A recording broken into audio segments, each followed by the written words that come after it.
오늘 저희들에게 주신 하나님의 말씀 누가복음 5장 1절에서 11절의 말씀 의지하고 대장에서 주님으로 이런 제목의 말씀을 증거합니다. 다음 제가 말씀드리려고 하는 것은 이 본문을 가지고 어떤 제목으로 설교를 하면 좋을까 하고 혼자 생각해서 지어본 제목들입니다. 첫째, 2배에 가득한 은혜. 둘째, 하나님을 건져 올린 그물질. 셋째, 물고기, 죄인, 그리고 주님. 넷째, 대장님 말씀하옵소서. 다섯 번째, 대장에서 주님으로. 여러분 어느 게 제일 마음에 드시는지 모르겠습니다. 오늘은 제일 끄트머리에 제가 말씀드린 대장에서 주님으로라는 제목으로 두 가지의 말씀을 드리려고 합니다. 세상 사람들 중에 선입견이 없는 사람은 저는 아무도 없다고 그렇게 생각을 합니다. 왜냐하면 선입견이라고 하는 것은 한 사람이 살아온 흔적이기 때문이라고 저는 생각을 합니다. 인간의 삶이라는 것, 사람이 살아있다라고 하는 것은 끊임없이 자기가 아닌 바깥 세상에 대응해온 결과입니다.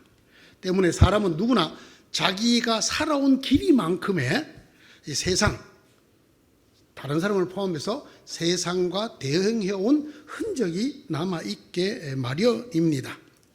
이 흔적이야말로 그 사람이 습득한 생존의 기술이고 정보입니다. 그리고 앞으로 그를 살아가게 만드는데 소중한 힘이 되고 자료가 될 것입니다. 이 흔적을 저는 선입견이라 그렇게 생각을 합니다.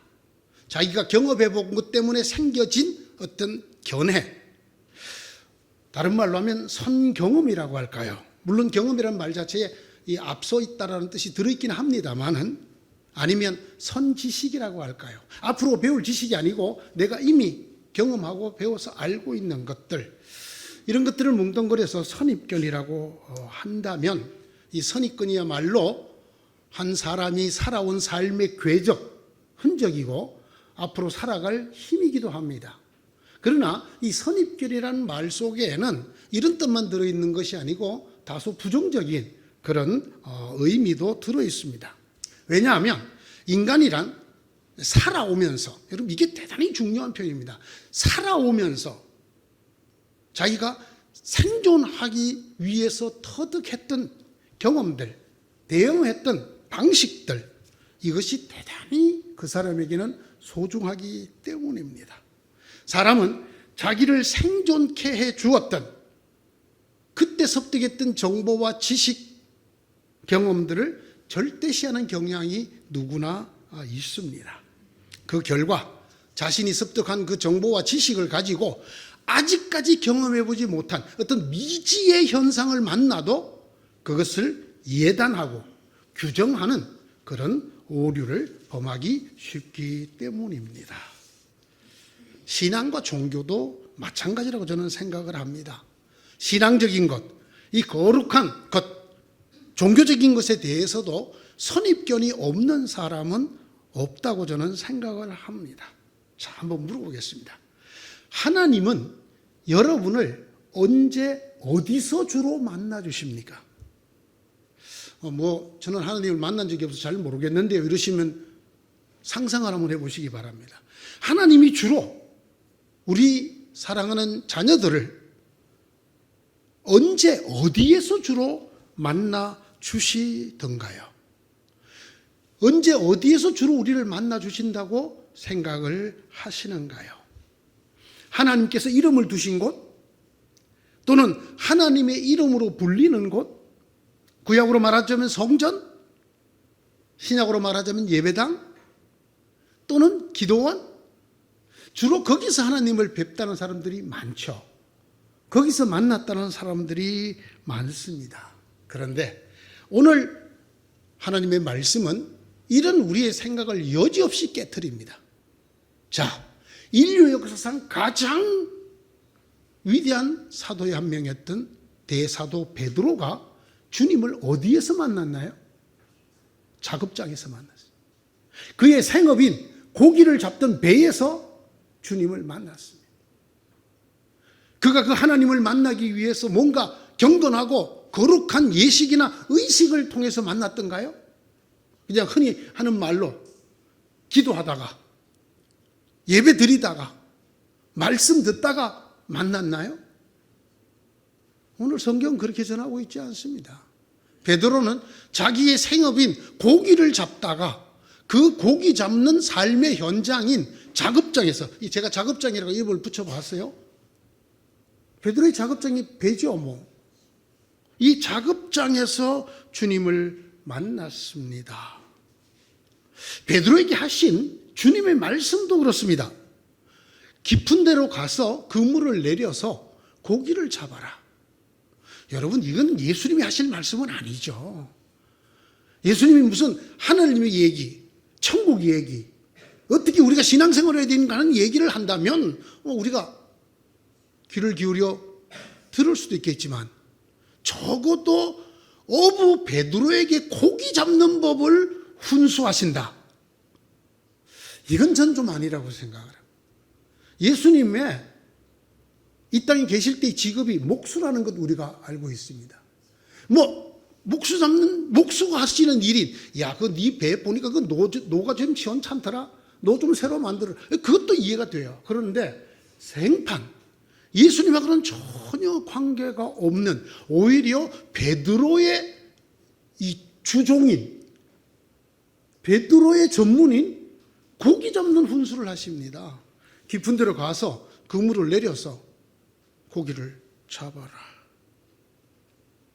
참, 저는 이 말씀을 들으면서 저의 선입견이 두 개나 깨어졌습니다. 첫째는, 하나님이 나를 찾아오시는 곳은 비린내 나는, 비린내가 쩔어있는, 그것도 밤새 고기를 잡으려고 애를 쓰다가 한 마리도 못 잡은 그 실패의 현장, 삶의 실패의 현장, 그곳일 수도 있다라는 생각이 저의 선입견을 깨뜨렸습니다. 물론 저도 목사입니다. 그러니까 여러분, 하나님이 교회에서 주로 여러분을 만나 주신다 그러는 게 제일 좋습니다. 왜? 제가 교회 목회나 목사잖아요. 여러분이 일하고 있는 작업장에서 하나님이 자꾸 만나시면 교회 안 올 거잖아요. 그러니까 저를 위해서는 하나님은 꼭 교회에서 여러분을 만나 주신다, 이렇게 강조하고 싶어요.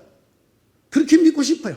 여러분 예배드리다가 하나님 말씀 듣다가 기도하다가 예수님 만날 줄 믿습니다, 다들 이렇게 말하고 싶어요.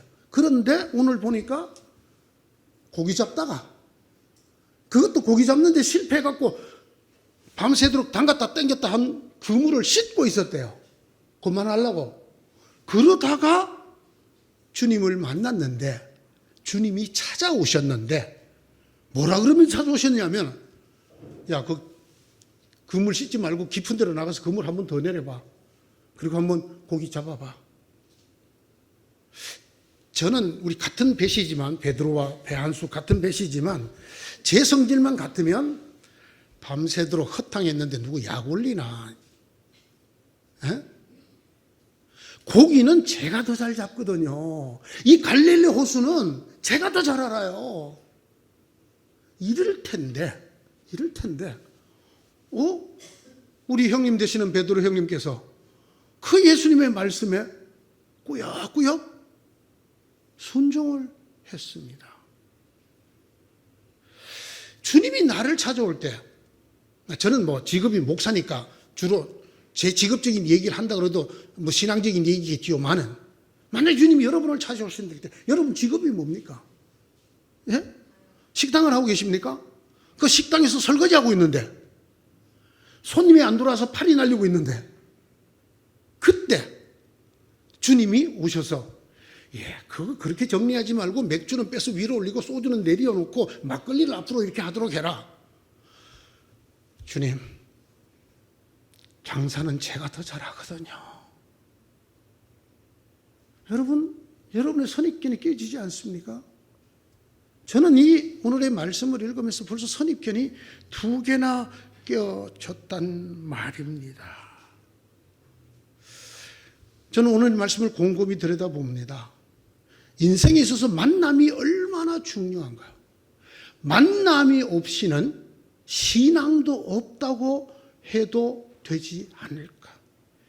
베드로가 오늘 이 배에서 주님을 만나는 일이 없었더라면 그는 정말 저 이스라엘의 조그만 호숫가 갈릴리에서 2000년 전에 고기 잡아서 매운탕 해먹고 팔고 하다가 죽었겠죠.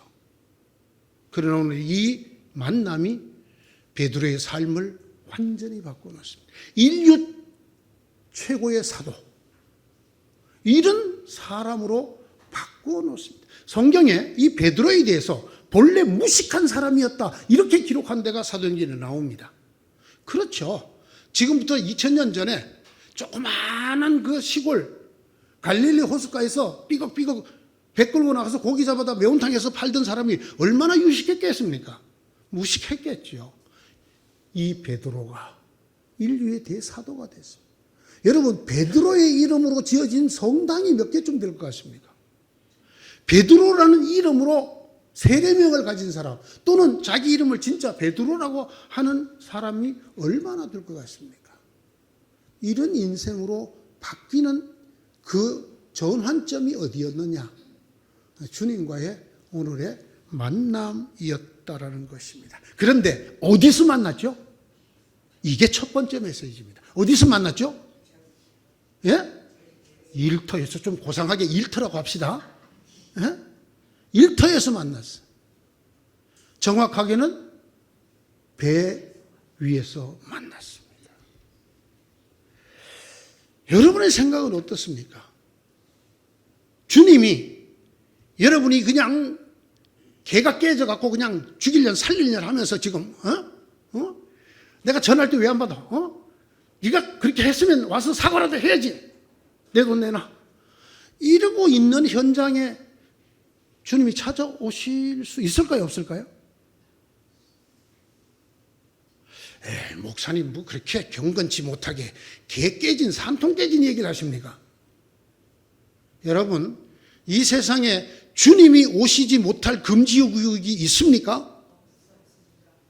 말로는 다 합니다. 없어요. 그러면 여러분이 말도 안 되는 얘기 갖고 마누라 구박하는 그 현장에 주님이 오실 수 있어요? 없어요?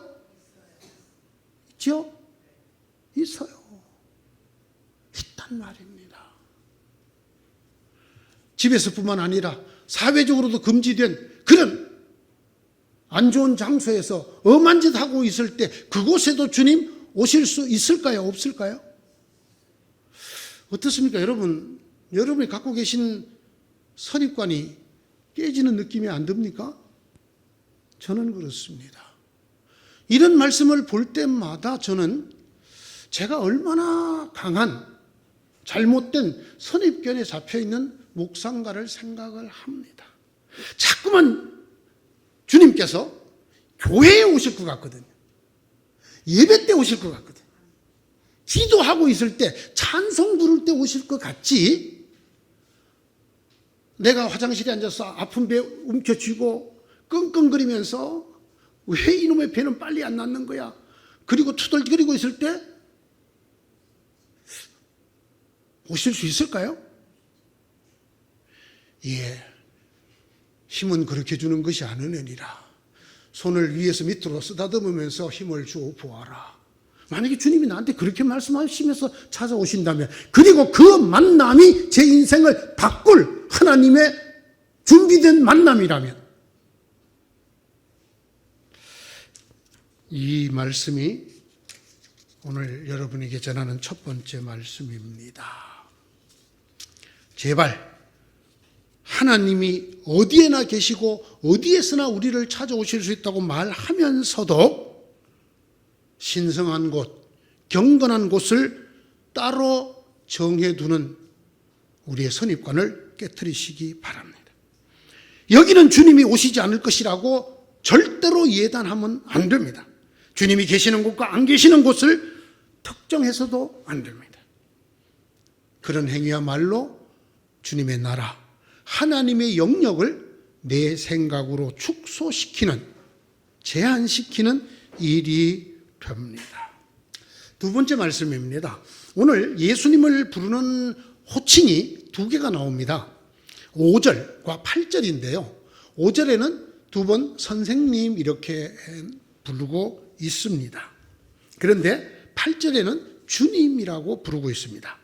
이 둘의 차이가 뭘까요? 이 둘은 같은 걸까요? 다른 말씀일까요? 이 둘의 관계는 또 어떠할까요? 이것을 살펴보는 것이 오늘 제가 드리려고 하는 두 번째 말씀입니다. 이 5절에 나오는 선생님에 대해서는 지난번 설교에 말씀을 드렸습니다. 이것은 선생님을 뜻하는 유대말 랍비가 아니라고, 에피스타테스라고 하는 두목님이라는 뜻이라고. 이걸 어떤 저 가까이 지내는 평신도가 그 두목님은 너무 거치니까 대장님으로 바꾸라 그래서 대장님, 아주 점잖게 말하면 주인님이라는 뜻입니다. 랍비가 아닙니다. 이 에피스타테스라는 말은 예를 들면 노가다판의 두목이라는 뜻입니다. 거기 감독이라는 뜻입니다. 나를 좌지우지하는 분이라는 것이죠. 내게 명령을 내리는 분이라는 것이죠. 나를 이끌고 또는 감독하는 분이라는 말입니다. 그런가 하면 이 8절의 주님은 랍비도 물론 아니고, 그리고 이 에피스타테스 대장님도 아닙니다. 여기 쓰이고 있는 단어는 큐리오스, 우리가 잘 아는 큐리오스라고 하는 단어입니다. 큐리오스의 뜻이 뭡니까? 통치자라는 뜻입니다. 단순한 두목이 아니라, 대장이 아니라 통치자, 왕, 이 세상에서는 황제를 가리키는 말이었습니다. 성경에서는 이 큐리오스 다음에 주로 하나님이란 단어를 붙여서 씁니다. 주 하나님, 주 하나님, 큐리오스 데오스. 하나님을 일컫는 말로 주로 성경이 쓰는 말이 바로 이 큐리오스라고 하는 말입니다. 그뿐만 아니라 신약 성경에는 주 예수 그리스도, 주님 예수 그리스도 할 때 쓰는 이 주가 바로 이 큐리오스라고 하는 말입니다. 예수님은 우리의 왕이시다라는 뜻이죠. 찬양과 경배를 받을 하나님이라는 뜻입니다.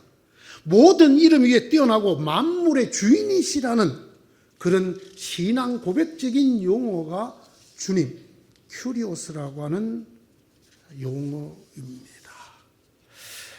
베드로가 고기를 잡다가 당한 일입니다. 고깃배까지 찾아오신 예수님의 말씀을 따라 그만하려고 씻고 있던 그물을 다시 내려서 주님 말씀대로 순종했습니다. 그랬더니 밤새 잡히지 않던 고기가 그물이 찢어질 정도로 딸려 올라왔습니다. 자기 배에는 다 실을 수가 없어서 다른 배에 있는 동료들을 불러서 고기를 나누었는데도 두 배가 잠길 정도가 되었습니다. 그때 베드로가 돌연 예수님 무릎 앞에 엎드립니다. 우리말로 하면 무릎을 꿇었습니다.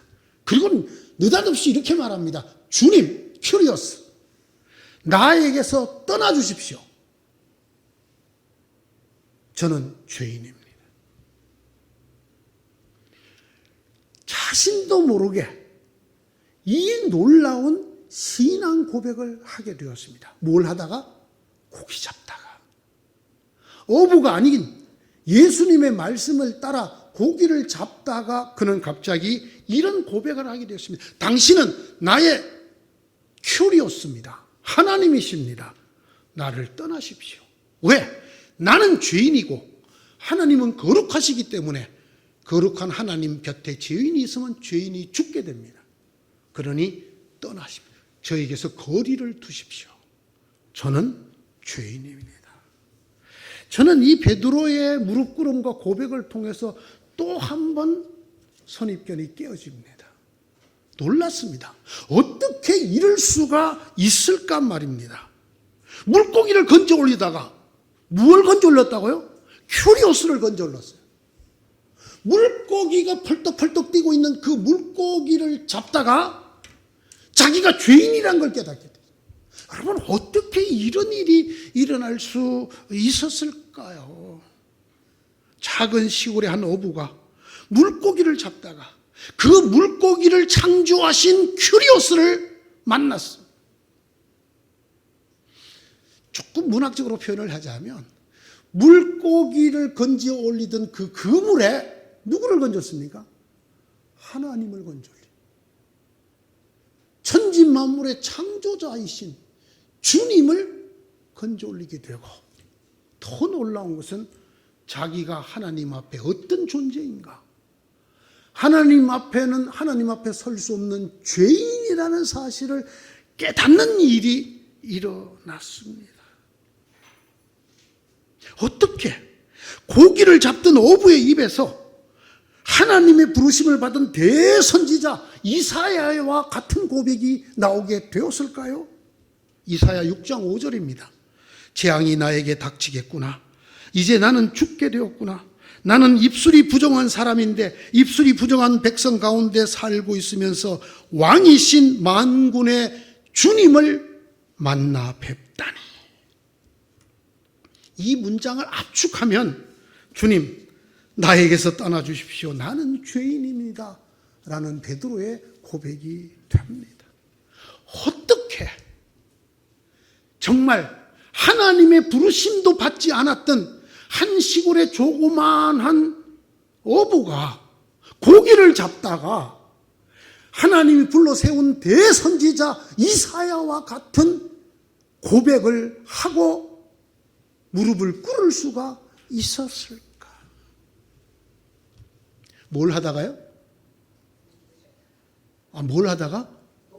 고기 잡다가. 내가 여러 번 얘기했잖아요. 대답도 좀 해봐요. 뭘 하다가? 여러분에게 적용시키면 부엌에서 칼질하다가, 부엌에서 칼질하다가 도마 탕탕 때리면서 그냥 썩을 놈의 남편 욕하다가, 마누라 몰래 엄한 짓 하다가, 그 엄한 곳에서 누구를 만났다고요? 하나님을 만나. 찾아오시는 주님을 만나고 뭐를 깨닫게 됐다고요? 내가 죄인이라는 것을. 교회에서 목사의 설교를 듣다가 말씀 공부를 하다가 철야 기도를 하다가가 아니라 고기를 잡다가 그 작업장에서 그 비린내나는 배 위에서 그는 그만 하나님을 만나게, 그는 자기가 죄인이라는 사실을 깨닫게 되고 무릎을 꿇게 됩니다. 제게서 떠나십시오. 저는 죄인입니다. 저는 거룩하신 주님 곁에, 거룩하신 큐리오스 앞에 설 수가 없습니다.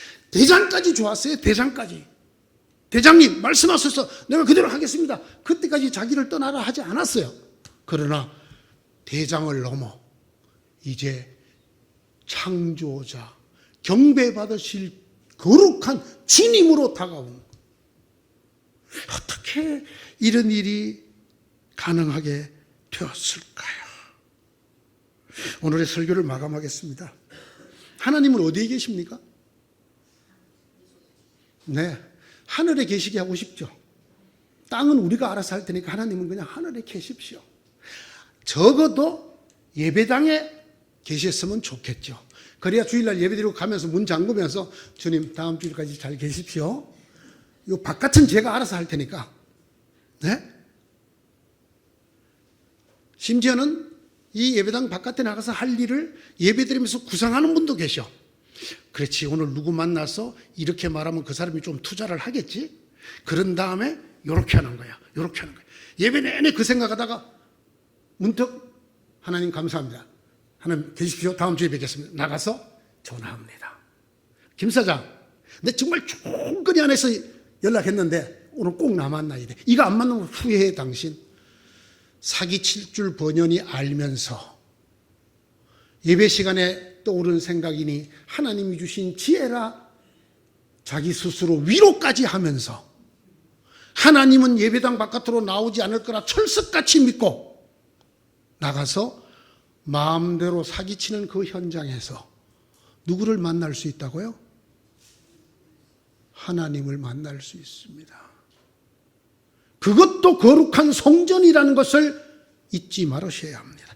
내가 하늘로 올라가더라도 주님께서는 거기 계시고 스월의 자리를 펴더라도, 이 지옥입니다.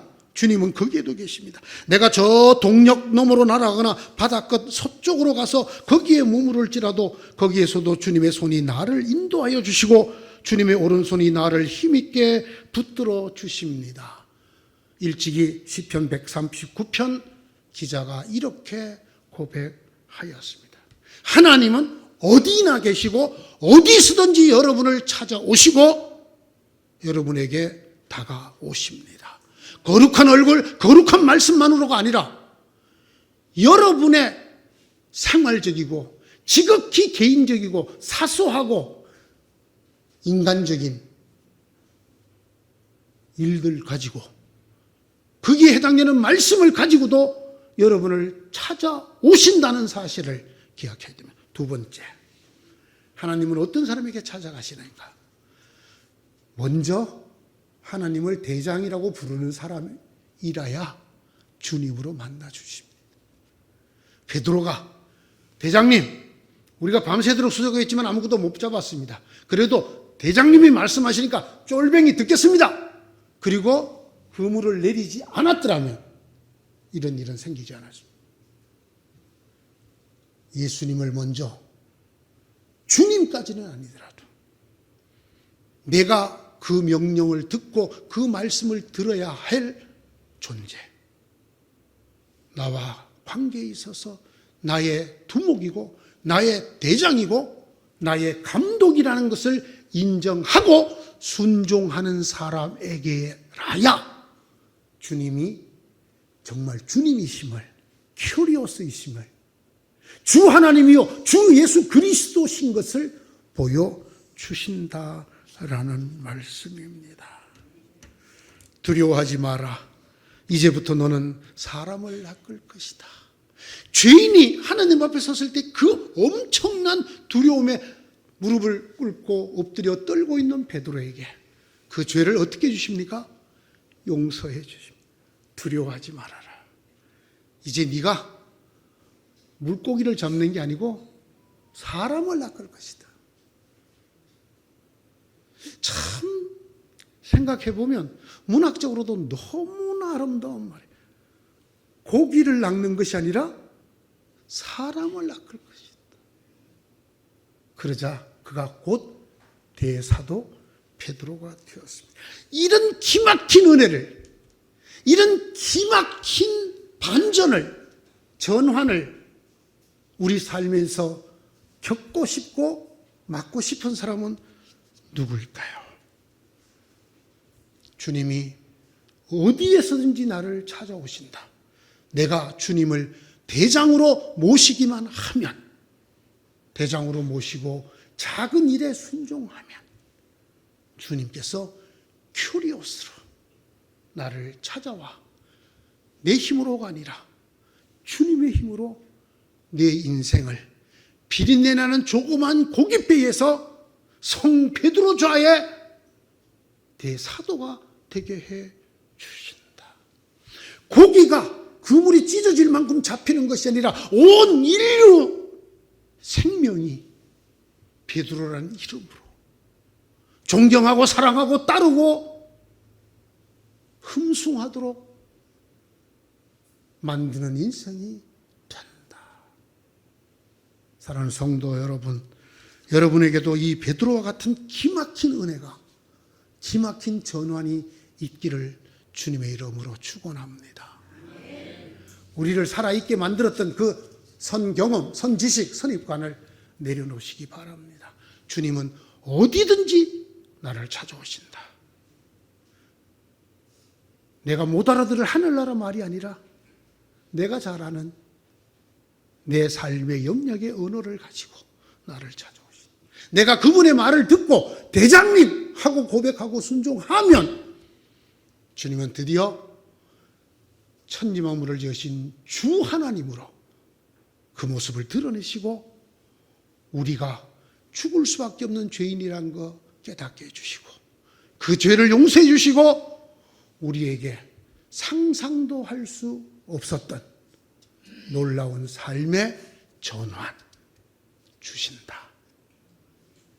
이런 베드로 같은 여러분 되기를 주님의 이름으로 축복합니다. 기도합시다. 하나님, 먼저 저희들에게 대장이 되어 주십시오.